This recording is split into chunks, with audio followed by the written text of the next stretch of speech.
गर्मी में हुआ देवरानी जेठानी का बंटवारा। करण, रोना बंद करो। मैं जानता हूँ माता पिता हमें छोड़कर चले गए हैं, लेकिन तुम चिंता मत करो। मैं तुम्हें कभी परेशान नहीं होने दूंगा। मैं तुम्हारा बड़ा भाई हूँ। तुम्हें पढ़ाऊंगा, लिखाऊंगा और किसी काबिल बनाऊंगा। भैया, माँ पिता के बिना हमारी जिंदगी कितनी अधूरी अधूरी हो गई है। ये घर मुझे खाने को आता है। अरे भाई, माँ पिता से ही तो घर के अंदर रौनक होती है। लेकिन अब हमारी जिंदगी में हमारे माता पिता नहीं है, लेकिन हमारे सिर पर उनका आशीर्वाद है। और देखना, सब कुछ ठीक ही होगा। करण और सुभाष दोनों भाई अनाथ हो गए थे और अब सुभाष को अपने भाई की जिंदगी संभालनी थी, जिसके चलते वह खेती बाड़ी करने लगता है। जो खेत उसके माता पिता ने मरने से पहले उसके लिए छोड़ दिया था, वह उस पर दिन रात मेहनत करके फसल उगाता है और गांव से शहर भेजता है। इसी बीच वह करण की पढ़ाई के साथ साथ अपना बहुत बड़ा घर भी बनवा लेता है। ये लो करण, खाना खा लो। ये क्या भैया, आज फिर से आपने खाना जला दिया। कितनी बार कहा है कि शादी कर लो, घर में भाभी आ जाएगी तो घर संभालने वाला कोई तो होगा। अगर घर संभालने वाली ही सही नहीं आई तो? भैया, आपको अपनी जिंदगी शुरू करनी चाहिए।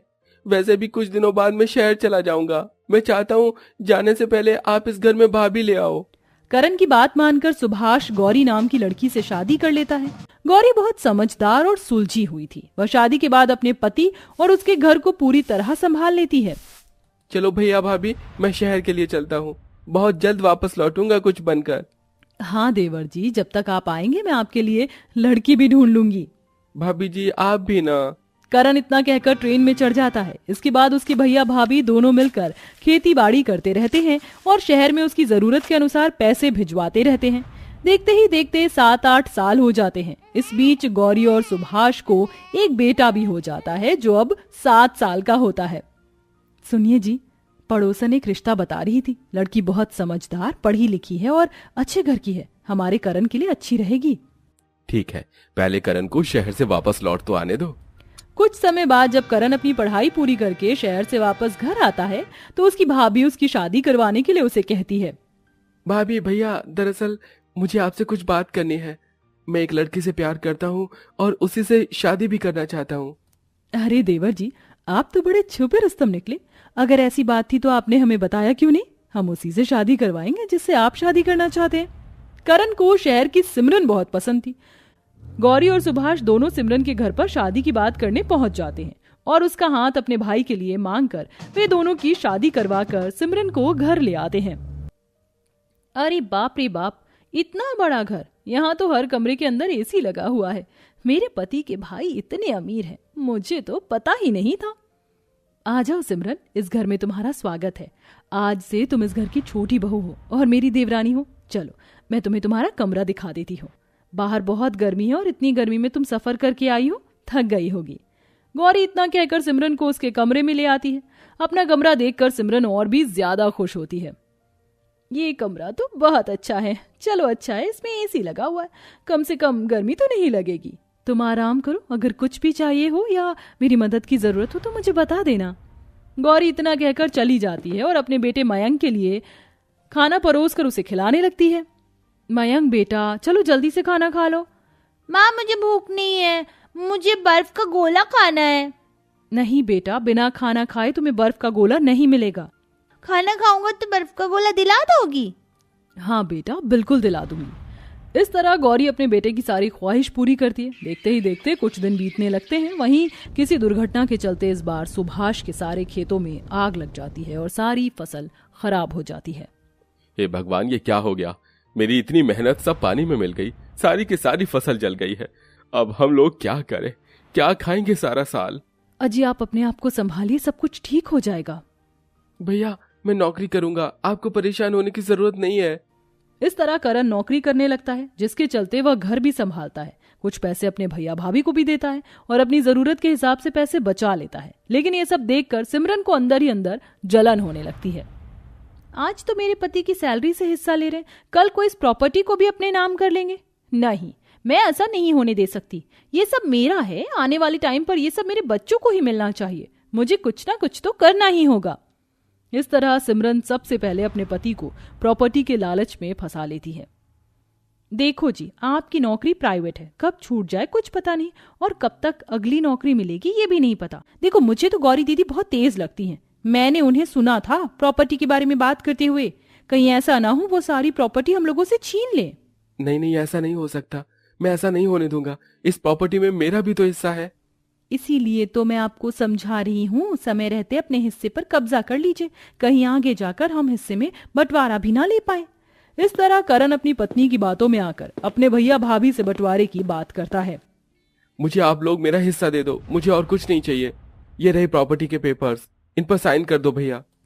माँ, चाचू क्या बात कर रहे हैं? क्या ये हमसे अलग होना चाहते हैं? चाचू, ऐसा मत कीजिए, हम सब एक साथ ही रहेंगे। करण मयंक की बातों को भी नजरअंदाज कर देता है। इसी के चलते अपने भाई की जीत के आगे सुभाष कुछ नहीं कर पाता और वह चुपचाप सभी पेपर्स पर साइन कर देता है। बंटवारे के हिसाब से घर का सारा हिस्सा सिमरन अपने पति के नाम करवा लेती है और वहीं घर का एक स्टोर रूम सुभाष और गौरी को मिलता है। माँ, यहाँ कितनी गर्मी है, बहुत गर्मी लग रही है। हम अपने एसी वाले रूम में क्यों नहीं है माँ? बेटा, तुम्हें गर्मी लग रही है? रुको, मैं तुम्हें हवा करती हूँ। गौरी हाथ वाले पंखे से मयंक को हवा करने लगती है। इस स्टोर रूम में कितनी गंदगी है, इसे हमें साफ करना होगा।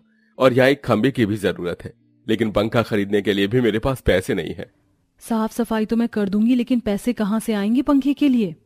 मैं सोच रहा था कि थोड़ा सा कर्जा उठाकर खेती बाड़ी दोबारा से करूं। ठीक है जी, इस बार मैं भी आपकी मदद करवाऊंगी। दोनों पति पत्नी इस तरह खेती बाड़ी करते हैं। कड़ी धूप में उन्हें बहुत गर्मी लगती है, तो वहीं दूसरी तरफ स्टोर रूम की टूटी हुई खिड़कियों से और टूटी हुई छत से धूप की किरणें घर के अंदर आती हैं, जिससे घर में बहुत ज्यादा गर्मी होती है। अब इसका क्या करें? ये जो धूप घर के अंदर आती है, इससे हमारा घर पूरा गर्म हो जाता है। खेती के चारों तरफ हरी हरी घास हो रही है, उन्हें काट कर इन जगहों पर लगा देते हैं। ठंडी घास से घर गर्म होने की जगह ठंडा हो जाएगा। इस तरह दोनों पति पत्नी गर्मी में घास काट कर लाते हैं और उसे खिड़की से लेकर छत पर लगा देते हैं। इसके बाद उनके घर में धूप आनी बंद हो जाती है और उनका कमरा भी ठंडा रहता है। वहीं दूसरी तरफ देवरानी बंटवारे के बाद एसी की ठंडी हवा में आराम से रह रही होती है। अब तो इस पूरे घर पर मेरा ही कब्जा है। किसी भी कमरे में जाकर कोई भी एसी ऑन कर सकती हूँ और कहीं से भी ठंडी हवा खा सकती हूँ। गर्मी का तो नामो निशान तक नहीं है। सिमरन बड़े ही घमंड में ये सब कह रही थी कि तभी बिजली कट जाती है और घर में एसी से लेकर पंखे सब बंद हो जाते हैं। अरे ये क्या, बिजली कैसे कट हो गई? शाम को जब करण वापस लौटता है तो वो बहुत उदास होता है। सिमरन, दो बुरी खबरें हैं। पहली कि मेरी नौकरी छूट गई और दूसरी कि पूरे 50,000 का बिजली का बिल आया है। जब तक हम इसे भर नहीं देते तब तक बिजली हमें नहीं मिलेगी और मेरे पास तो इतने पैसे भी नहीं हैं। अब हम लोग क्या करेंगे? तुम्हें तो पता है मुझे गर्मी बर्दाश्त नहीं होती।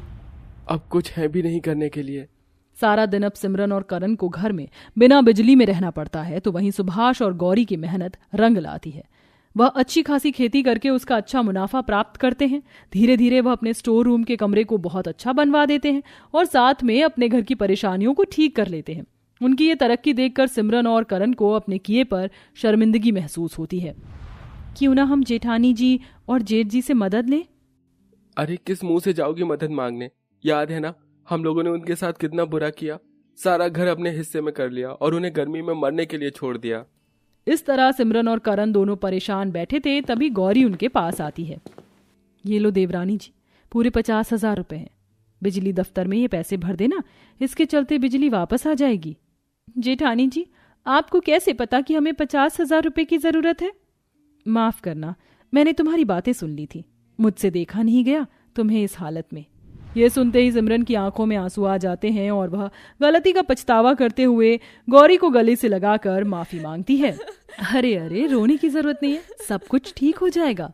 इस तरह देवरानी को अपनी गलती का एहसास होने के बाद वह सब कुछ पहले की तरह करने के लिए सारी प्रॉपर्टी वापस से सुभाष के नाम करवा देती है और वह सभी उस बड़े से घर में एक साथ पहले की तरह खुशी खुशी रहने लगते हैं।